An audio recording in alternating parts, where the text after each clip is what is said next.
রাজনীতি, নাটকের রাজনীতির জন্য ওখানে মেরাজ খালিদ সাহেবকে পাঠিয়ে কিছুটা হলেও ক্ষোভকে প্রশমিত করার চেষ্টা করেছে। আর আমাদের মধ্যে যারা আবেগপ্রবণ আছেন, হয়তো মেরাজ খালিদ, আনিস খান, এবার হয়তো বিচার পেয়ে যাবে আনিস।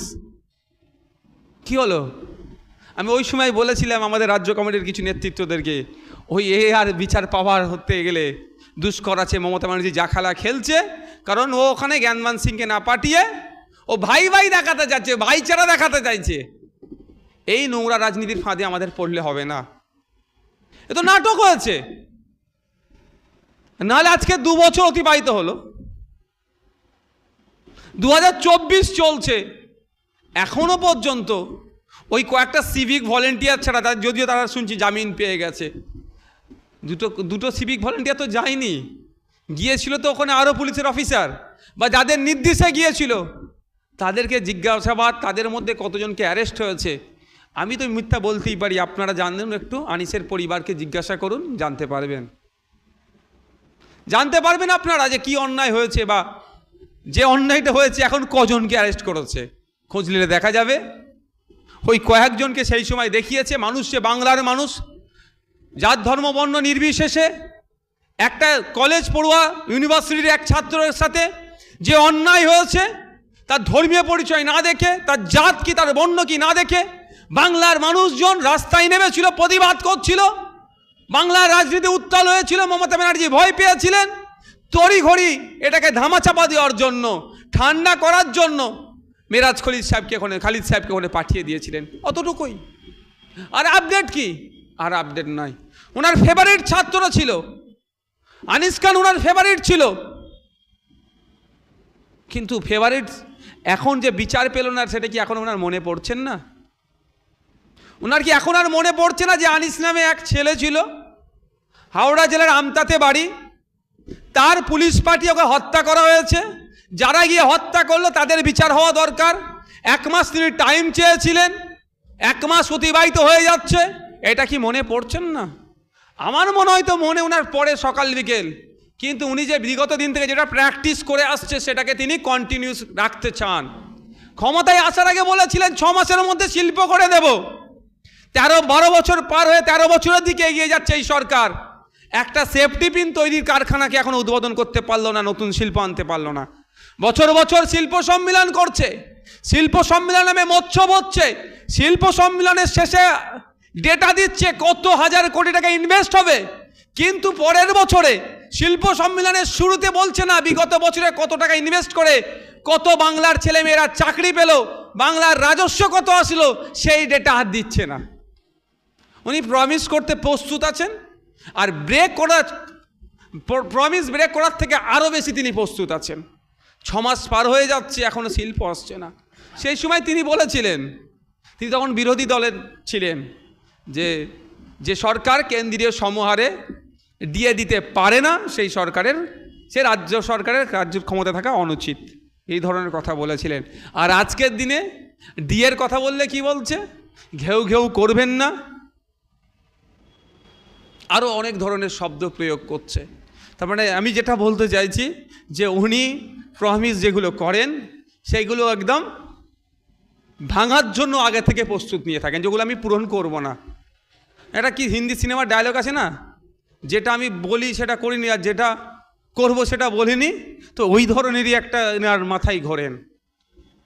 এখন আসছে একটা সমস্যা দেখা দিচ্ছে, ওই আধার কার্ড নাকি বাতিল হয়ে যাচ্ছে, ব্লক হয়ে যাচ্ছে। কে করছে? বিজেপির কেন্দ্রের বিজেপি সরকার করছে।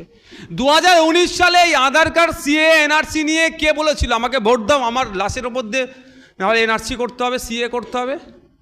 তিনি আর আজকে ভূমিকা কি? এটা ভাবার বিষয় আছে। আজকে আমরা দেখছি তো এসটি সমাজের মানুষের আধার কার্ড ব্লক হয়েছে, কালকে এসটি সমাজের হবে, পরশুদিন মাইনরিটি সমাজের হবে, তারপরের দিন জেনারেল কাস্টের হতে পারে। কিন্তু প্রশ্নটা এখানে, যে বলেছিল আমাকে ভোট দাও, আমি বিজেপির বিরুদ্ধে লড়াই করব, আমার লাশের ওপর দিয়ে যেতে হবে বিজেপিকে, তিনি আজকে শুধুমাত্র সাংবাদিক সম্মেলন করে দায় এড়িয়ে যাচ্ছেন কেন? যাদের আধার কার্ড ব্লক হয়েছে, ডিঅ্যাক্টিভ হয়েছে, তাদেরকে নিয়ে ইমিডিয়েটলি আমি এখানে মঞ্চ থেকে বলবো, যদি এই মঞ্চ নয় কিন্তু এই বিষয়ে আমাকে উত্থাপন করতে বাধ্য হচ্ছে। আসার সময় আমাকে মিডিয়া বন্ধুরা কোশ্চেন করলেন, ইমিডিয়েটলি যাদের আধার কার্ড ব্লক হয়েছে তাদেরকে নিয়ে রাস্তায় নামুক, প্রয়োজনে নওশাদ সিদ্দিকীরাও তাদের সাথে থাকবে, তাহলেই জানবো বিজেপির বিরোধিতা মমতা ব্যানার্জি করছে।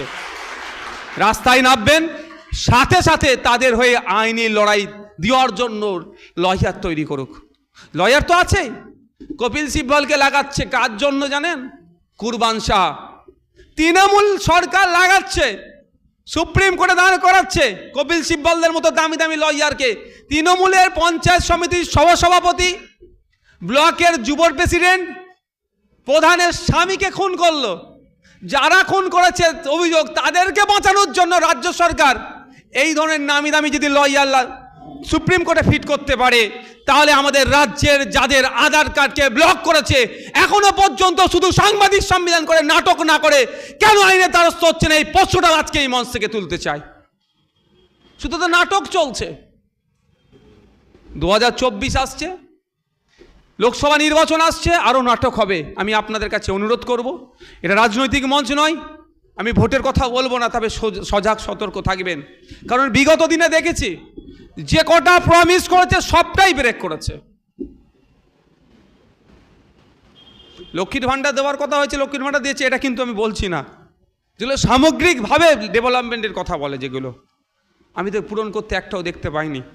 তাই আপনাদের বলবো, এই মাননীয়ার যে প্রমিসগুলো আগামী দিনে করতে চাইবে সেগুলো থেকে আপনারা একটু বিরত থাকবেন। কারণ এক মাস এই আমাদের দেখুন না, আনিস খানের কথা দেখুন না, স্বপ্নদ্বীপের কথা দেখুন না, ফাইজানের কথা দেখুন না, উত্তম মান্ডিরটা দেখুন না, কি কথাগুলো বলেছিল যে বিচার হয়ে যাবে, স্বল্প দিনের মধ্যে হয়ে যাবে। আর আনিসকে তো 1 মাস টাইম দিয়েছিল, 1 মাসের মধ্যে হয়ে যাবে, ফেভারিট আমার।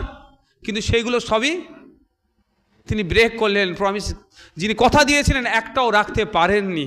তাই আপনাদের অনুরোধ করব, আমাদেরও লয়ার আছে, আমরা আলোচনা করছি।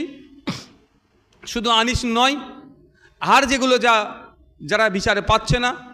আজকে উত্তম মার্ডি শুনেছিলাম পরিবারের থেকে আসার কথা ছিল, কিন্তু এক্সাম নাকি থাকার জন্য তারা আসতে পারেনি।